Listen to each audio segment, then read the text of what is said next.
제가 예배 전에 참 감동스러워요. 우리 이 앞에 앉아 있는 이 학생과 청년의 초주께 보아스 같이 하니까 이 두 청년이 굴을 먹고 노로바이러스에 걸렸어요. 그래서 어제 제자 훈련을 하는데 뭐 제자 훈련이 거의 진행이 안 될 정도로 진짜 자려기도 했더니 진짜 엎드려 가지고 그냥 맘 놓고 자더라고요. 그래서 오늘 둘 다 못 오거나 못 쏠 줄 알았어요. 근데 어제 이제 선배들과 같이 이제 기도를 해줬는데 너희들이 믿음이니까 버티지? 어, 노로바이러스 걸려서 이렇게 이틀 만에 이렇게 되는 사람은 난 처음 봤다 살다가. 보통 5일은 무조건 가는데 장염 바이러스, 그건 바이러스거든요. 그래서 바이러스를 때려잡고 잡는 기도를 하고 지들한테 다시 믿음을 주시켰더니 하나는 찬양하고 하나는 기타 치고 참 능력 있는 교회입니다 진짜로. 그죠? 밤새 통증 때문에 잠 못 자가지고 제자훈련도 펑크내서 제자훈련을 폐강을 시켜버린, 폐강이 아니라 휴강을 시켜버린 우리 박은숙 집사님이 이 앞에서 저렇게 또 그냥 원래 하던 대로 또 찬양을 하고 있으니 남들 찬양할 때 이렇게 아멘을 외치는지 약간 앉아있는 것도 내고. 오늘 암 판정을 받았어요. 우리 기도하던 이은님 집사님이 이제 2cm라고 아마 1기 정도가 1기, 2기는 아닌 것 같고 1기 정도 지금 암 판정을 받으니 담대해도 마음은 어때요? 암이란 단어가 듣기만 해도 싫잖아요 우리가. 근데 지금 와가지고서는 제가 그냥 못 들은 척하고 계속 장난 걸고 뭐 시비 걸고 아프게 했다가 막 했다가 꽃 구경하면서 꽃 예쁘죠 자꾸 딴거만 하다가 예배 전에 잠깐 이제 토킹 오버를 조금 하면서 하나님의 뜻을 전달해 줬는데 그래도 그 아주 그냥 복잡한 마음 가지고 예배당 낮부터 찾아와서 지금 이렇게 계속 같이 있는데 그것도 감사하고, 허리 아파서 쩔쩔매는 우리 김종남 집사님 또 와서 앉아 계시고, 배 집사님은 목사님 저 오늘 눈이 너무 아파가지고 일요구성 병원을 갔다가 오고 막 이렇게 얘기하시더라고요. 내가 가만히 보니까는 이거 종합병원도 아니고 도대체. 너무 감사합니다. 하나님께서 여러분들이 그 어떤 상황을 만나든 하나님을 의지하고 하나님을 바라보려고 하는 그 믿음 가운데 주님께서 역사하시고 또 함께 하심으로 치료하실 줄 믿습니다. 여호와를 신뢰하십시오. 여러분 몸에 나타나는 증상을 바라보지 말고, 파도를 바라보지 말고, 풍랑을 바라보지 말고 예수를 신뢰하십시오. 그러면 여러분 무리를 걷습니다. 걷게 될 것입니다. 오늘 본문에 세월을 아끼는 법 이런데, 세월을 아낀다. 뭐가 세월을 아끼는 걸까요? 가서 어떻게 강태공처럼 낚싯대 들이우고 이렇게 있으면 세월을 허비하는 거죠. 그거는 우리가 이 본문을 읽다 보면 얼른 눈에 띄는 구절이 있어요. 다름 아닌 세월을 아끼라는 말씀인데, 오늘 본문에서 세월을 아낀다는 게 도대체 뭘까? 우리가 사실 생각해보면 돈은 아낄 수 있어요. 그래요, 안 그래요? 돈은 아낄 수 있거든요. 돈은 있는 대로 다 쓰지 않고 아껴서 은행에 뭐 저축해 놓기도 하고, 그랬다가 나중에 내가 돈이 떨어지면 필요할 때 찾아 쓸 수가 있잖아요. 세월도 좀 그런 식으로 아낄 수만 있으면 얼마나 좋겠습니까? 그죠?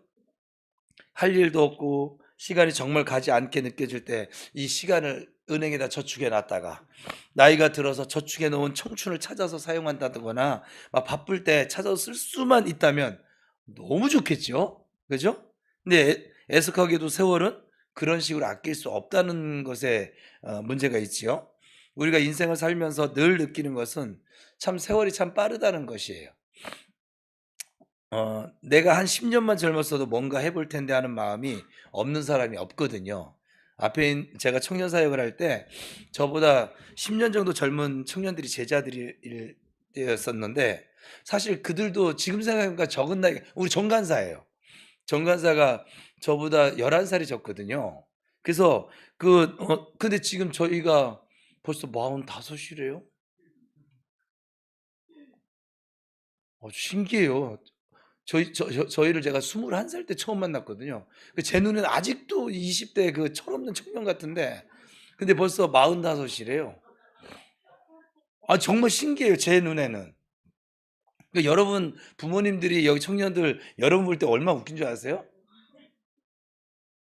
여러분 막 코 질질 흘려가면서 뭐 앞뒤 분간 못하고 막 그럴 때가 엊그제인데 벌써 30이 됐고 애가 20이 됐고 시집 갔고 장가 갔고 이게 너무 신기한 거예요. 어제는 그러는 거예요. 우리 제자 훈련 마치고 우리 둘째 아들이죠. 셋째인데 은우가 가면서 차에서 일주일에 한 번씩 유일하게 인제 제 차에서 둘이 데이트를 하네요. 차량 데이트를 드라이브를 하는데 가면서 저 아이가 꼭 뭘 하나씩 툭툭 던져요.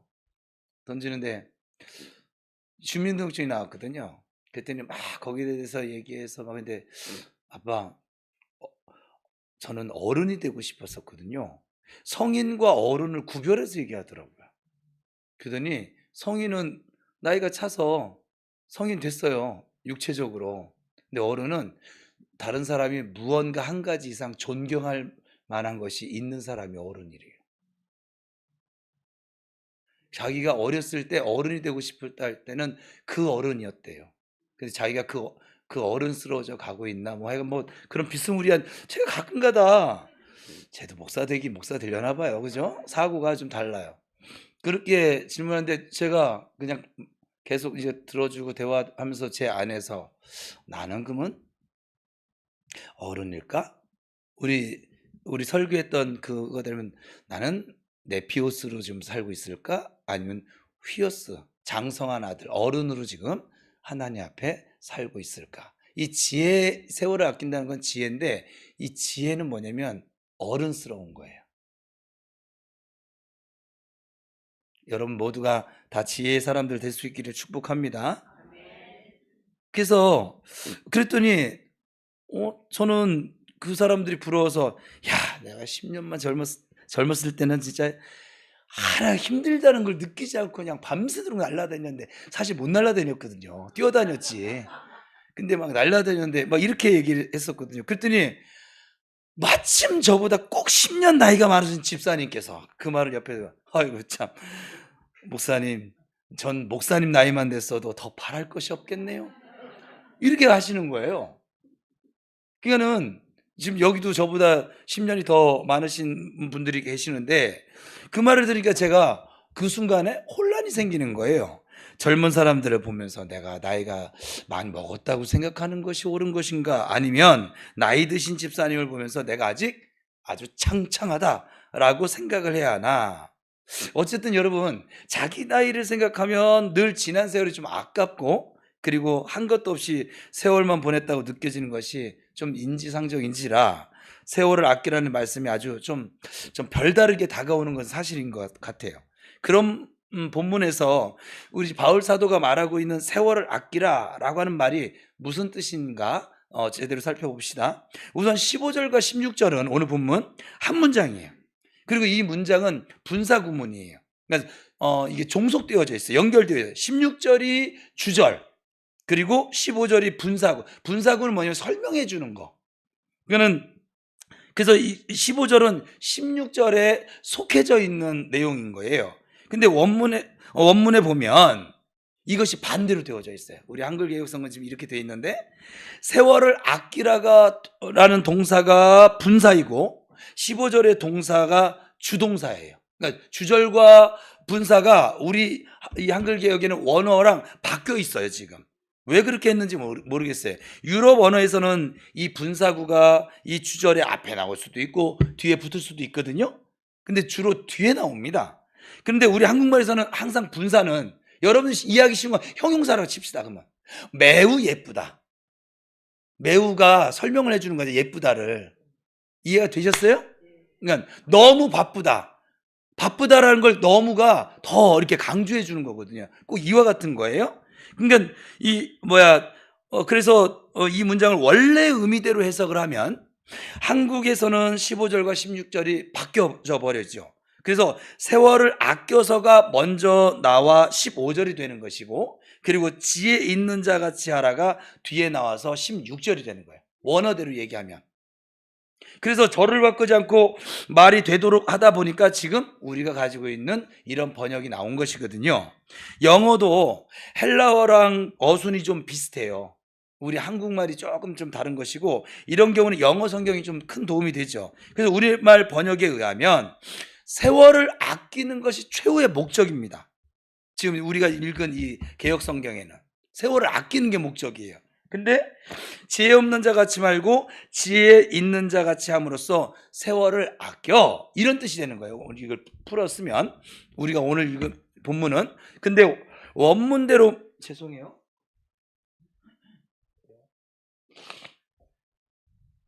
원문대로 이 문장을 바꾸면 어떻게 되냐면 세월을 아낌으로써 지혜 있는 자 같이 해. 완전히 달라졌죠? 뜻은 같은데 달라졌어요. 이게 뭐냐면 강조하는 것이 주절이 바뀌어졌어요. 그래서 세월을 아끼기 위해서 지혜 있는 자가 되는 것이 아니라, 그러니까 세월을 아끼는 게 우리 목적이 아닌 거예요. 지혜 있는 자가 되기 위해서 세월을 아끼라는 거예요. 그래서 이 문제의 중요한 얘기는 세월을 아끼는 것이 아니라 지혜 있는 자 같이 살아가는 것. 쉽게 말해서 바울은 지금 에베소 교인들에게 이제 너희들은 저 애굽 세상 사람들이 아니니까, 너희들은 휘어스, 너희들은 하나님의 자녀가 되었으니까 바보처럼 살지 말고, 속절없이 그렇게 세월 따라 살지 말고 현명하게 살아, 지혜롭게 살아야 해. 지금 이 얘기를 하고 있는 거예요. 여러분 모두 지혜롭게 살기를 축복합니다. 그러면 여기서 말하고 있는 지혜는 뭘까요? 지혜롭게 살래, 지혜가 뭔지를 알아야 될 거 아니에요. 철학의 꽃을 피웠던 그리스도인들의 지혜를 말하는 것이 아니에요. 지혜 있는 자가 되는 것은 17절에 나와 있어요. 뭐라고 나와 있어요? 주의 뜻이 무엇인지 이해하는 일이에요. 이게 지혜예요. 시편 기자는 말하기를 어리석은 자는 그 마음에 이르기를 하나님이 없다 하도다. 어리석은 거예요. 그는 하나님 했습니다. 하나님 없이, 또 하나님이 없는 것처럼 사는 것을 어리석은 자라고 지금 말하고 있어요. 그럼 이제 그리스도인이 되어서 변화되어진 새로운 피조물, 상속자, 하나님의 자녀, 존재가 변화되어졌으니까 과거에 하나님을 모르고 살던 때와 같이 그렇게 살아가지 말라는 거예요. 이처럼 자기가 멸망하는 줄도 모르고 하나님 없이 사는 어리석은 삶을 떠나서 이제 주의 뜻, 하나님의 뜻을 이해를 하고 그 뜻을 따라 순종을 하며 사는 데 있어서 필요한 한 가지가 뭐냐면 세월을 아껴야 한다.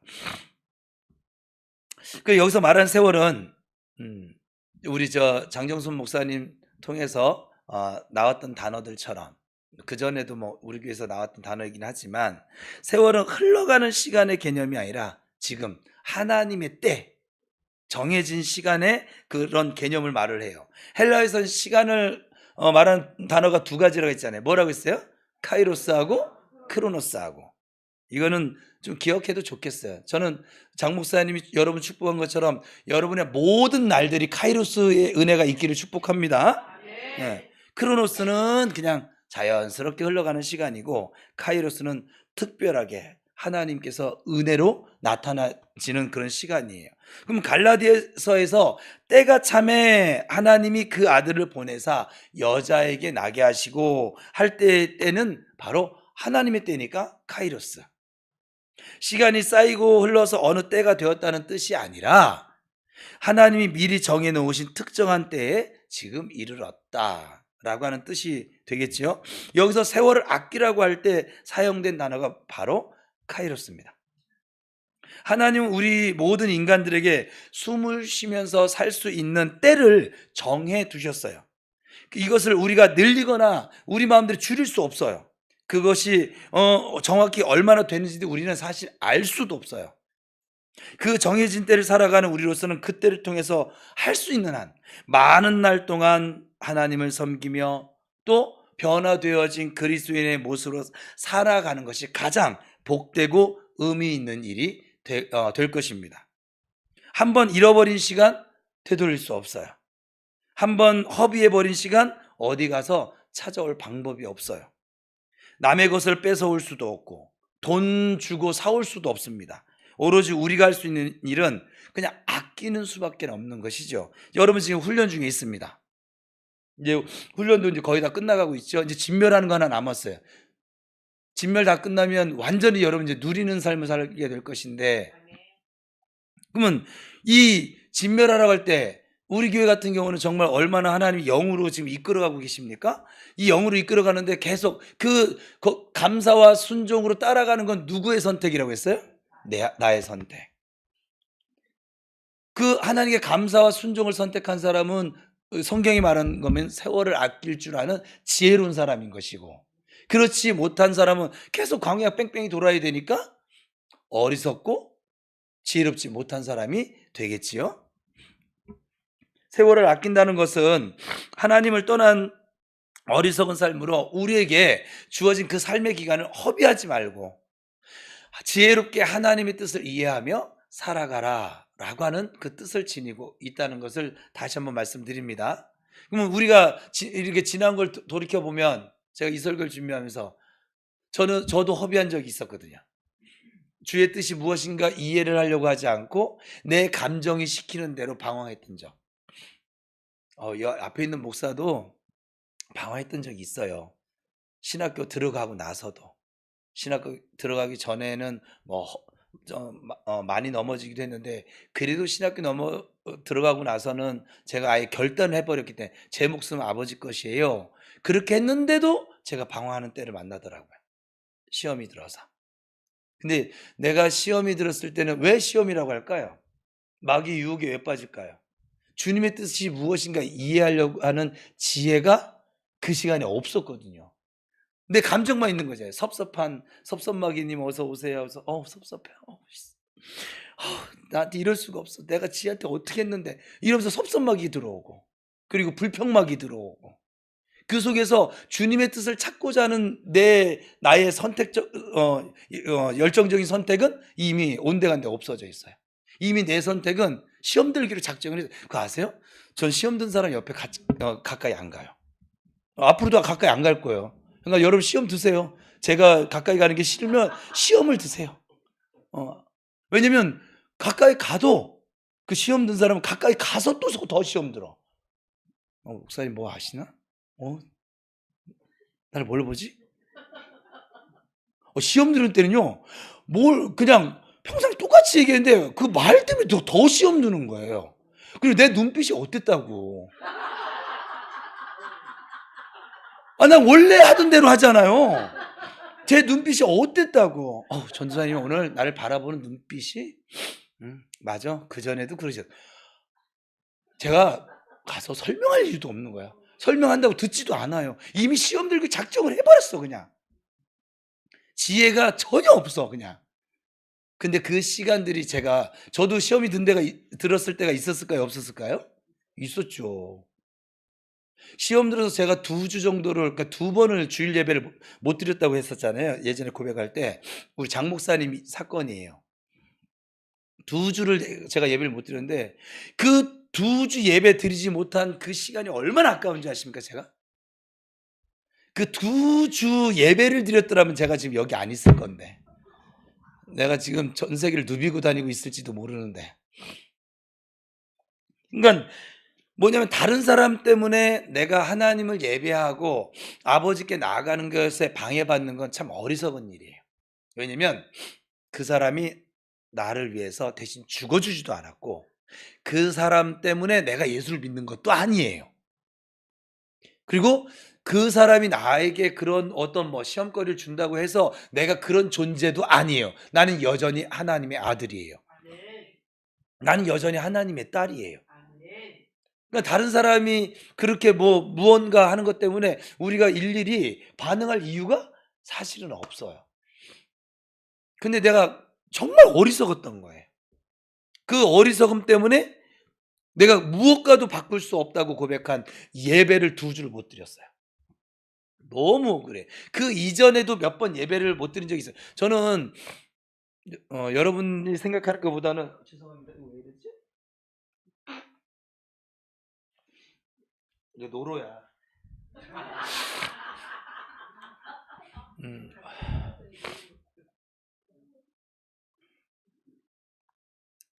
여러분 생각하는 것보다 훨씬 여러분들은 1년 단위로 따져도 예배 드리지 못하는 날이 지금은 여러분이 정말 예배 잘 드리거든요. 제가 봐도.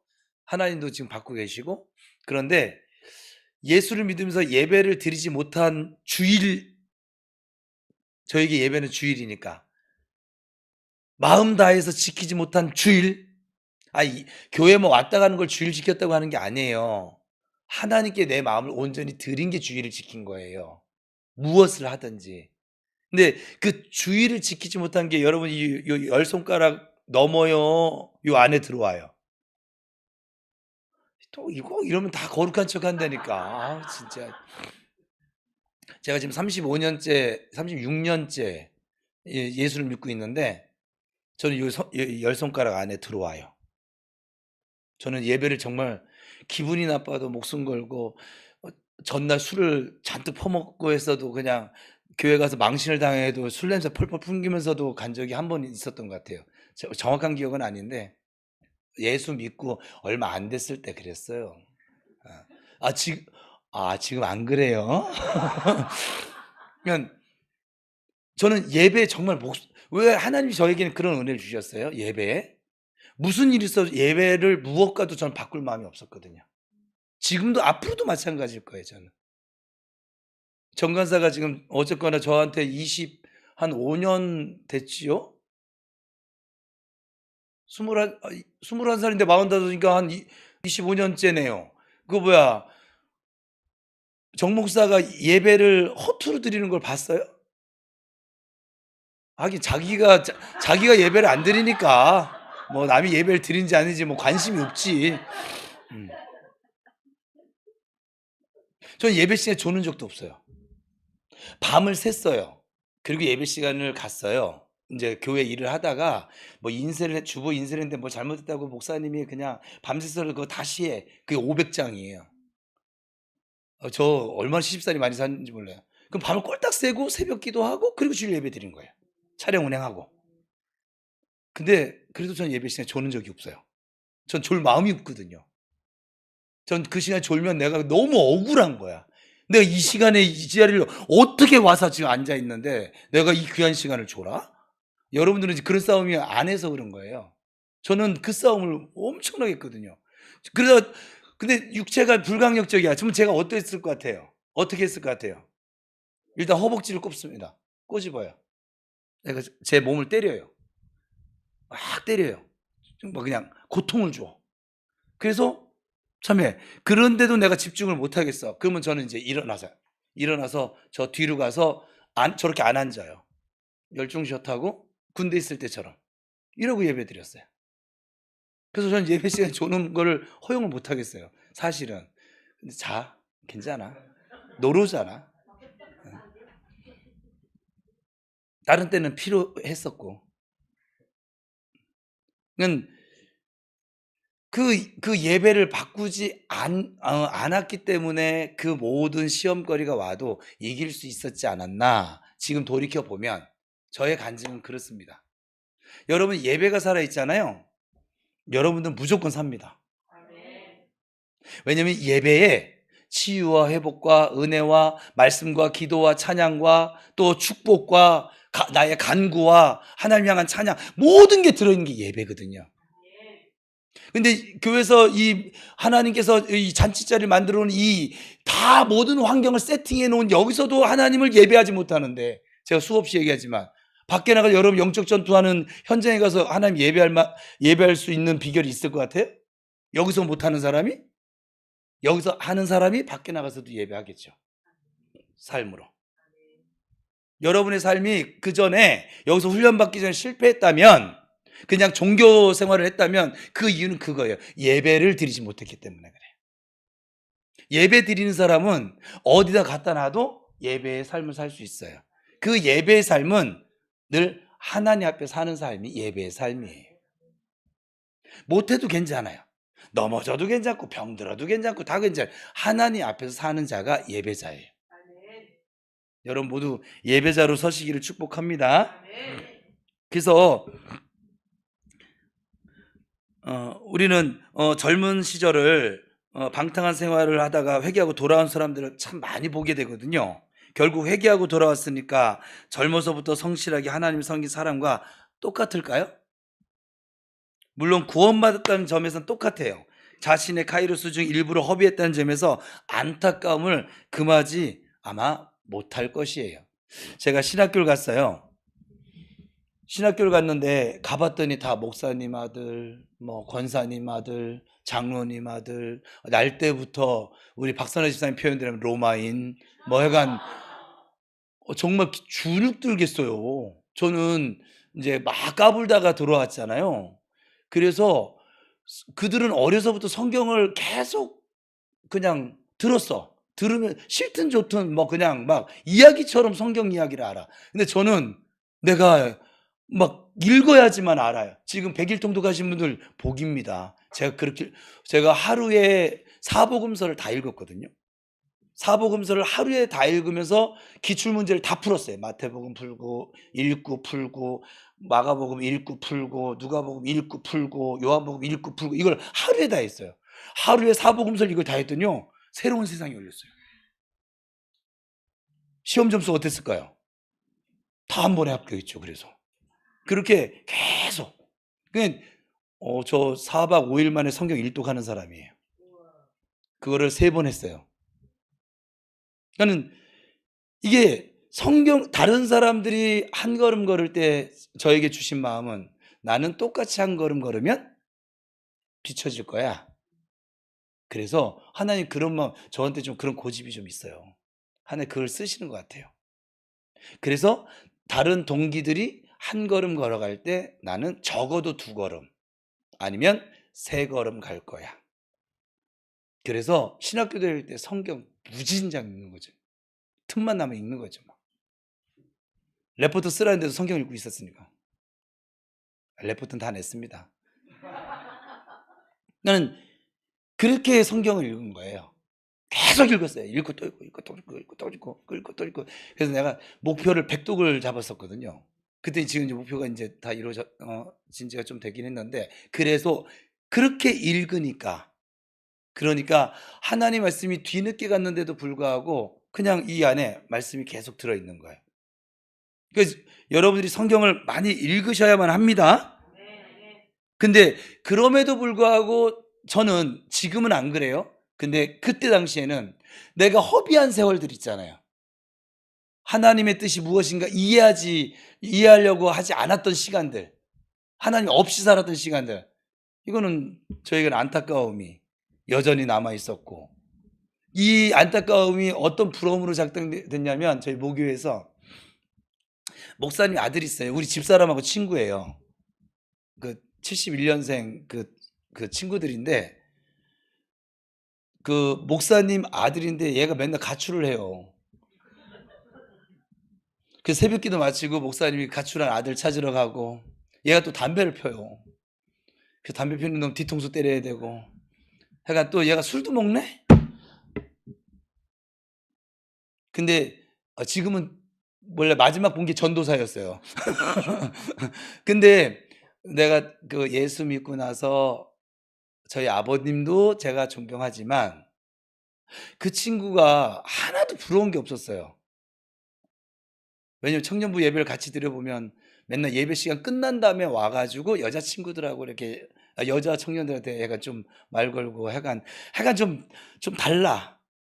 근데 내가 무서운 게 나한테 덤비지는 않았어.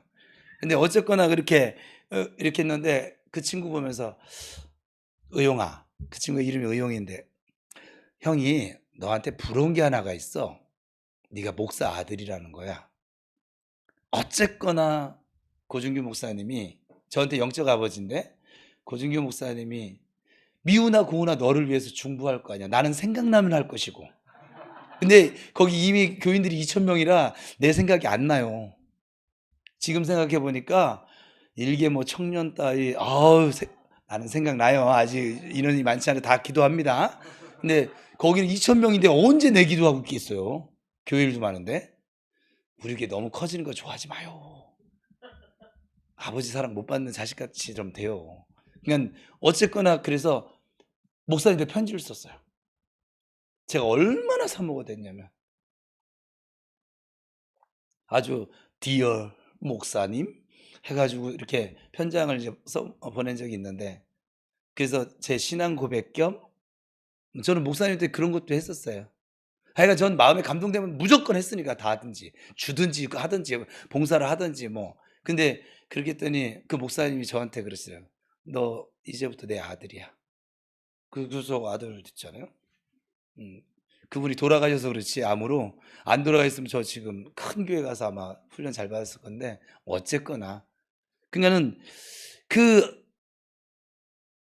예수 없이 하나님의 뜻이 무엇인가 이해하지 않으면서 살았던 그 세월들이 저에게는 여전히 안타까움으로, 여러분들도 지금 이제 훈련받아서 하나님을 알아가고 하나님의 뜻이 무엇인지 알고 나니까 어때요? 여러분 그 뜻이 무엇인가 이해하지 못하고 살아왔던 그 지난 세월들이 좀 아깝다는 생각이 좀 들지 않으세요? 저만 그래요? 하여간 저는 좀 아깝다는 생각이 좀 들기도 했었습니다. 그래서 우리가 나의 인생 가운데 하나님이 정해 주신 나의 카이로스 중에서 얼마만큼 지혜 있는 자같이 살았고 얼마만큼 어리석은 자처럼 허비했는가, 좀 중간중간 너희가 믿음에 있는가 시험해 보라고 하신 말씀처럼 점검해 보는 것이 우리의 삶에 필요한 줄로 믿습니다. 또한 오늘 하루의 카이로스 중에서 내가 부지중에나 혹은 연약함으로 인해서 허비한 분량은 얼마나 될까, 이것을 살펴보는 것도 매우 중요한 일이 될 것입니다. 지금 이 순간 나는 나에게 주어진 나의 카이로스를 아끼며 살고 있을까? 아니면 오늘도 허비하며 살고 있을까? 이걸 의식하면서 살아가는 것이 우리의 올바른 태도일 것입니다. 왜 이처럼 세월을 아껴야 할까요? 사도는 그 이유를 지금 때가 악하기 때문이래요. 여기서 말하는 때는 카이로스나 크로노스가 아니라 데이, 날이에요, 날. 우리가 지금 살아가고 있는 이 날들이 악해요. 우리나라 지금 더 악해요. 악이 흉흉합니다. 세대라고 이것을 시대, 문화 이렇게 해석할 수 있을 것인데, 이 세대가 악하기 때문에 정신을 차리고 우리가 세월을 아끼지 않으면 그 악한 세대, 그 문화에 물들어서 우리의 귀중한 카이로스를 허비하게 된다, 이 말이에요. 이스라엘 백성들이 결국은 기브온 족속을 남겼어요. 그 기브온 족속이 이스라엘을 막 패죽이지 않았어요. 문화로, 그들의 그 세상 속된 문화로 이스라엘 문화를, 그 하나님 문화를, 기독교 문화를 다 잠식해 버렸어요. 그래서 하나님이 없는 자처럼 살게 만들어 버렸어요. 솔로몬이 성령으로 충만했던 사람이에요. 지혜 충만했던 사람이에요. 세상 모든 지혜론자의 가장 지혜론자를 칭호를 받았던 사람인데, 그 후궁 1000명을 들이면서 그들이 가지고 있는 우상 문화를 그대로 받아들여서 신당을 져주고, 져줄 때까지는 자기는 난 괜찮아, 난 내 믿음 있어 했겠지요. 근데 시간이 지나가면서 어떻게 됐어요? 그들의 문화에 그가 잠식당해서 솔로몬의 말로도 결코 좋지 않아요. 그래서 나라가 두 쪽으로 갈라지게 되잖아요. 르호보암과 보암과 여로보암으로. 그러니까 우리가 이 세상 문화에 우리가 이렇게 익숙해져서 이렇게 살아가는 것. 제가 요즘 커피를 끊고 있잖아요.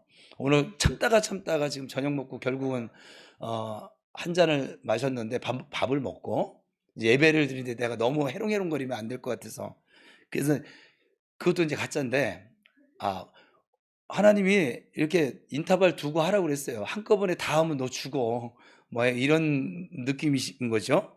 그래서 한 잔을 먹었는데, 왜 커피 얘기를 하냐면, 여러분 우리나라가 언제부터 커피를 먹었을까요? 대한제국. 우리나라가 지금 커피를 돈 주고 사 먹기 이렇게 시작한 카페가 이렇게 활성화된 게 얼마나 됐을까요? 얼마 되지 않았어요. 근데요, 여러분 아세요? 우리 청년들도 그렇고, 전 제가 끊으면서 알게 됐어요. 사람들이 입에서요, 난 커피 없이는 못 살아, 이걸 너무 자연스럽게 얘기해요. 여러분 없이도 살았어요. 커피 없이도 살 수 있고요. 근데 우리 거짓자가 커피 없이는 못 살아. 어떤 이는 나는 잠을 못 자면 못 살아. 저희 지금 예전에 비하면 잠을 아예 못 자는 거예요. 2박 3일 잠자던 양반이 뭐 맨날 밤늦게까지 제자 훈련 받고 뭐 일하고 뭐 또 새벽같이 나가고, 예전에는 그 잠을 안 자면 자기가 죽는 줄 아는 것처럼 막 그랬던 사람도 이 자리에 앉아 있거든요. 이쪽 보고 얘기해야지. 그러니까 우리가요, 굉장히 얼마나 어리석은, 주님의 뜻이 무엇인가 이해를 하는 삶이 아니라 그냥 이 세상 문화가 어느새 내게 물들어져 가지고 꼭 다른 친구나 다른 사람들이 하는 걸 안 하면 꼭 뒤떨어진 사람 같고, 또 꼭 패배자, 루저 같고, 막 이런 마음들을 계속 가져다 줘서 같이 거기 물들어서 가는 거예요. 여러분, 처음부터 언제 술을 못 끊는 사람은 그전에 어렸을 때 술 안 먹고도 잘 살았어요, 더 건강하게. 아, 그래요, 안 그래요? 또 "아유, 나는 말할 때 욕이 안 섞이면 말이 안 돼." 어렸을 때는 욕 안 하고 잘 살았어요. 이게 굉장히 속고 사는 거예요. "아우, 나는 이런 상황에 이거 엎어야 돼." 언제부터 엎었습니까? 그러니까 우리가 진짜, 여러분 가만히 생각해 보세요. 여러분, 저 거짓자한테 내가 얼마나 많은 부분을 속고 살아왔는지를 알 수 있어요. 여러분들은요, 거기다가 지금 새로운 피조물이 됐잖아요. 여러분의 모든 신령한 복이 주어져 있는데, 그 모든 신령한 복 중에는 얼마든지 인내할 줄 알고요, 사랑할 줄 알고요, 소망 가운데 절제하며 화평을 이루며, 또 기쁘고 즐거우며 온유한 자로 살아갈 능력을 이미 예수의 영과 더불어 성령으로 더불어 이미 주어져 있어요. 근데 이거를 자꾸 잊어버리게 하고, 옛날 그 옛자, 애굽에서 지내던 그 옛자가 진짜 나인 것처럼, 걔는 이미 십자가에 죽었거든요, 예수와 함께. 그러니까 우리가 지금 예수를 믿는데 가짜의 삶을 사는 거예요. 왜요? 주의 뜻이 무엇인가 이해하려고 하는 지혜가 없기 때문에. 여러분, 옆에 사람이 여러분 마음에 안 들게 뭔 행동했을 때 "아이씨, 저기 나 무시하네." 이거는 거짓이에요. 여러분들 안에 있는 예수의 사랑은 무슨 일이 있었나 봐. 아유, 힘든가 보다. 왜 그 어린 것들이 굴을 먹었을까? 먹고 싶었겠지. 맛있었나 보지. 이렇게 이해할 수 있거든요, 우리가 얼마든지. 그런데 "너는 왜 그냥 무슨 어린 것들이 벌써 그냥 굴을 처먹어 가지고 노골에서 응?" 이렇게, 진짜 그런 분들이 계세요. 여러분 주변에 있잖아요. 자기도 그럴 때가 있음에도 불구하고, 그죠? 왜냐하면 주님의 뜻이 무엇인가 순간순간 이해하지 않기 때문에 자아대로, 거짓자가 시키는 대로 그렇게. 제가 오늘 실험을 해 봤는데 저는 커피를 끊을 수 있습니다. 왜냐하면 아까 6시 넘어서까지 6시 반이 넘도록 커피를 안 마셨어요, 하루 종일. 처음 있는 일이에요, 제가 살면서. 살면서는 아니지, 커피를 마신 이후로. 근데 되더라고요. 할 수 있어요. 여러분, 커피 끊지 마세요. 저한테 해당되는 것이니까. 네, 커피가 혈관에 안 좋고 당뇨에 안 좋다는 것만 말씀을 드린 거지 뭐. 그렇게 해도, 이렇게 얘기해도 먹는 사람은 먹어요. 먹는다고 저 정죄하지 않습니다. 여러분 스스로 정죄하지 마세요. 그냥 좀 혈관이 좀 아플 뿐이고, 그리고 당뇨의 위험이 생길 뿐인 거예요. 괜찮아요. 뭐 좀 조금 일찍 하늘 부름 받으면 되지 뭐. 좀 아프게 부름 받아도 되고. 그죠? 예.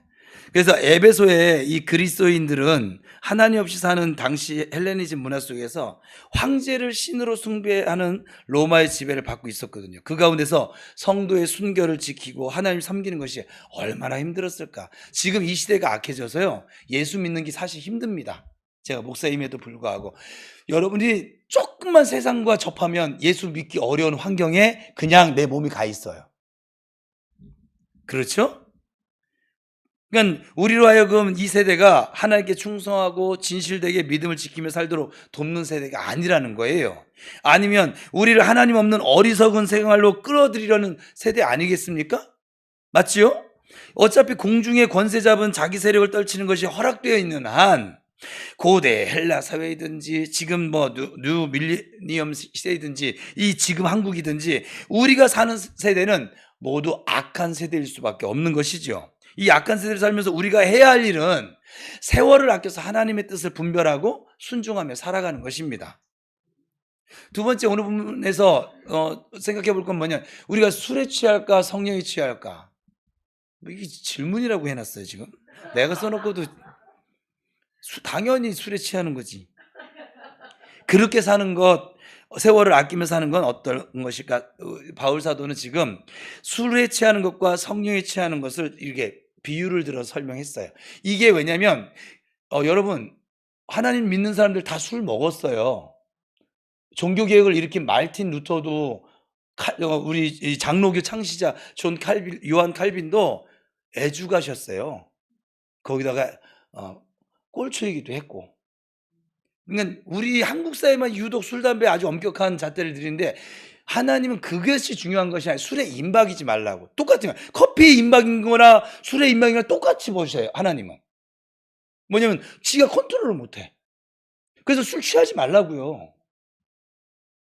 여러분, 그 몸을 위해서는 포도주를 쓰라고 디모데에게 바울이 권면하잖아요. 왜냐면 예전에는 우리 한국은 부어라 마시라 이런 문화 때문에 먹지 말라는 것이고, 그 외국에는 정말 식사하기 전에 소화제 격으로, 정말 우리나라 반주 격으로 몸에 이 혈기를 이렇게 혈류가 원활하게 하는 그런 돕도록 만드는 걸 썼었는데, 우리나라는 그게 안 되잖아요. 박은수 집사님 봐요. 밤새도록 먹고 저희가 지금은 끊었어요.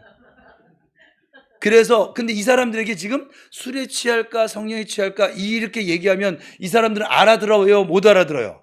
알아들어요. 왜? 문화가 그랬으니까. 우리 한국 경단에서 술에 취할까 성령에 취할까 저렇게 제 목소리면 목사님 미쳤나 뭐 이렇게 나갈지도 모르겠어요. 근데 아니요, 여러분, 술이 문제가 아니고 커피가 문제가 아니라 내가 하나님을 위해서 무엇을 먹든지 마시든지 하나님의 영광을 위해서 하지 않는 게 문제인 거예요.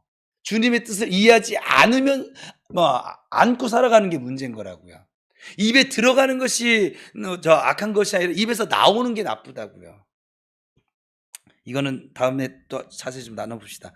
그래서 이 술 취하지 말라는 이 말씀 문맥상 술 자체를 금한다는 뜻이 결코 아닙니다. 많은 분들은 술을 금지하는 근거로 이 구절을 사용하시는데, 앞뒤 문맥 살펴보지도 않고 술 취하지 말라는 부분만 딱 잘라서 말한다는 것은 성경을 올바르게 접근하는 방법이 아니에요. 사도 바울이 어떤 문맥에서 지금 이 얘기를 하고 있는지 그걸 아셔야죠. 또 어떤 사람들 또 술을 마셔도 된다는 근거로 또 이 구절을 또 이용을 해요. 이게 율법주의예요. 술 취하지 말라고 했지 술을 마시지 말라고 한 것은 아니지 않느냐, 이렇게 이제 주장하는 것이죠. 지금 사도 바울이 술을 마셔도 되는지 안 되는지에 대한 해답을 주기 위해서 이 글을 쓰는 거예요? 아니에요. 지혜 얘기를 하다가 지금 이 얘기를 쓴 거예요. 이해되셨어요? 여러분들은 이 구절 가지고 술을 먹지 말아야 돼, 술을 먹어도 괜찮아 이러지 마세요. 그게 이단이라고요. 그게 앞에 문맥도 생각지도 않고. 물론 여기서 술 취하는 것을 방탕한 것이라고 했기 때문에 좀 약간 부정적인 이미지는 사용되어졌어요. 근데 그 다음에 나오는 다른 이미지에 대비시키기 위해서 지금 이런 방탕하다는 것을 얘기한 거예요. 세월을 허비하는 거, 세월을 아끼는 거, 지혜로운 거, 어리석은 거, 지금 그거 얘기하면서 얘기하는 거라 이 말이에요. 어쨌든 술에 대한 이 논쟁에서 이 구절을 사용해서는 안 된다는 거예요. 저는 하지 마세요. 그럼 바울 사도가 말하고자 하는 건 무엇일까요? 그리스도인이 악한 세대를 살면서 세월을 아껴서 지혜롭게 살아가는 방법이 무엇이냐, 이걸 얘기하는 거예요. 지금 그것은 우리의 의지와 노력으로는 역부족이다. 그럼 방법이 없다는 말일까? 비밀이 있죠. 그건 성령에 붙들려 우리 표어처럼 성령을 따라 행하는 것이에요. 성령을 따라 살아가는 것이에요. 이것은 마치 술에 취한 사람이 평소에 제정신으로 할 수 없는 일을 하는 것과 같은 이치라는 거예요. 평상시 소심해가지고 말도 못하는 사람이 술만 먹으면 막 하는 사람들 있잖아요. 술의 힘을 빌려서. 꼭 이치 설명한 거예요. 술 먹으라는 얘기가 아니에요. 우리 목사님은 술 먹어도 괜찮다고 어디 가서 그러지 마세요, 제발.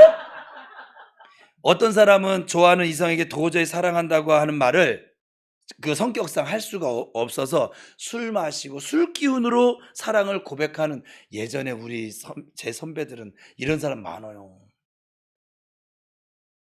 그리고 술 기운에 막 납치해가지고선 부인 만들고 막 그런 사람들이 많아요. 요즘 아가씨들은 이제 그런 거 안 당할 텐데, 옛날 여기 어머니들은, 요번에 어제 효도여행 갔잖아요. 어머니들은 전부 다 납치 당해서 결혼 당하셨어.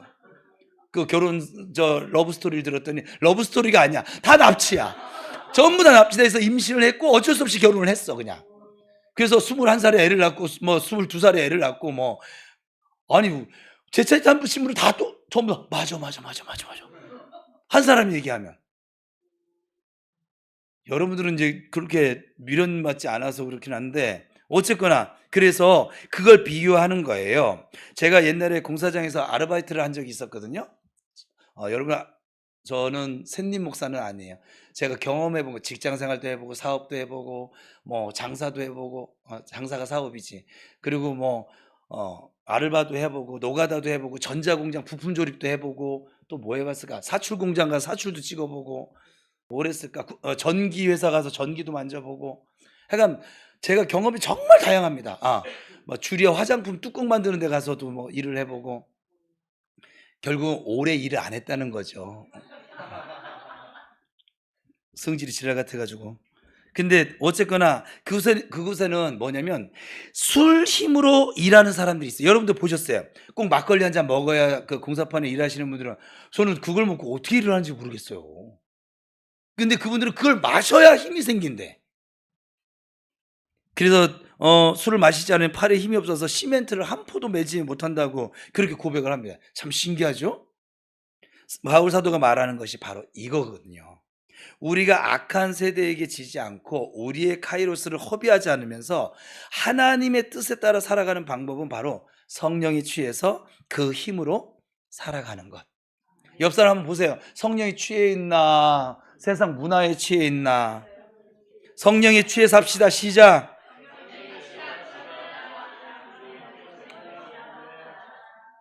그래서 성령에 취해 사는 사람은 자기 의지, 자기 힘보다 훨씬 플러스. 저는 제 의지로 커피를 못 끊겠어요, 사실은. 지금요, 눈 주변이. 그리고 이게 야식도 못 먹어, 커피도 못 먹어, 다 못 먹잖아요, 지금. 그리고 제가 이제 저녁 야식을 못 먹으니까 밥 말고는 다른 걸 먹을 수가 없어요. 이제 저는 이제 더 못 먹어요. 안 먹어요. 그전에는 이 야식 시간에 햄버거도 먹고 피자도 먹고 치킨도 먹고 족발도 먹고 내가 먹고 싶은 그 닭발도 먹고 다 먹었거든. 근데 먹을 시간이 없어 이제. 그래서 못 먹어요. 어쩌면 좋아요? 그때는 재미가 없네. 커피 끊지 마요, 청년들. 재미없어. 그냥 혈관 좀 나빠지고 당뇨 자꾸 쌓아가고 그러고 살아. 그냥 그게 나아. 예, 먹고 싶은 거 먹어야지. 뭐 살면 얼마나 산다고. 그죠? 뭐 성령의 이게 내 힘으로 안 돼요. 이 얘기를 하려는 거예요. 제 힘으로 이게 안 되더라고요. 야식 끊는 것도 안 됐었고 머리 정말 아팠었고요. 잠을 못 잤었고요. 근데 지금 12시 전에 잡니다. 그리고 아침에 일어나서 아침밥 안 먹어요. 물 한 잔 먹어요. 오늘은 미숫가루 한 잔 줘서 먹긴 했는데 어제 청년들하고 잡채 볶은 거 그게 마지막이었어요. 저는 조금 이따 슬림한 목사를 보게 될 거예요.